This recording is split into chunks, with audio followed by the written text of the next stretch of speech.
विदेशमा बसेर घर परिवारको याद सँगसँगै आउने भनेको चिज एउटा याद आउने भनेको चिज हो नेपाली फुड आइटम है। अनि हामी चाहिँ अब लाइक धेरै दिन भइसक्यो थियो हामी चाहिँ ढिँडो नखाएको है लाइक ढिँडो। अनि आज चाहिँ हामी चाहिँ छुट्टी थियो अनि त्यही भएर चाहिँ छुट्टी भयो भने खाने टाइम त एउटै थियो लाइक अनि छुट्टी भएको कारणले गर्दा चाहिँ आज चाहिँ हामी नेपाली मार्केटमा गएर कोदोको पिठो लिएर आएर लाइक आज चाहिँ हामीले ढिँडो चाहिँ बनाएर छोड्यो। आजको हाम्रो आइटममा के छ दाइ? ढिँडो, अस्टिचको मासु अनि मुला पकाएको अनि यो अचार अनि हाम्रो अचार चाहिँ स्पेसल अचार है यो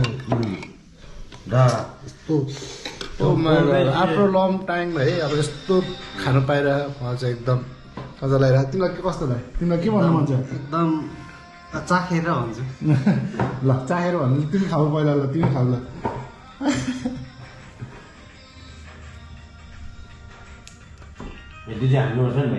ठिक छ एकदम ठिक छ।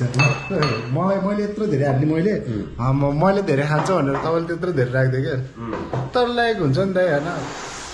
तर घर परिवारदेखि तर टाढा बसेर भए पनि होइन तर हामी सबैजना यसरी हामी रुम पार्टनरहरू नमिल्दाखेरि मिल्यो भने चाहिँ सबै कुरामा भाइब्स आउँछ होइन। तर भाइब्स अनि साथीभाइहरू भएन भने चाहिँ होइन मिल्दैन नि त। कोहीहरू त मिल्दैन नि त अनि त्यसमा चाहिँ भाइब्सै आउँदैन। लाइक यसमा त एउटा स्पेसल चिज छुटेछ नि त माई गुडनेस यत्तिको चाहिँ हुनुपर्छ है। हामी चाहिँ हाम्रो छुट्टी चाहिँ आज यसरी मनाइरह हो। तपाईँहरूको दिन पनि राम्रो भयो होला। Thank you so much for watching this video.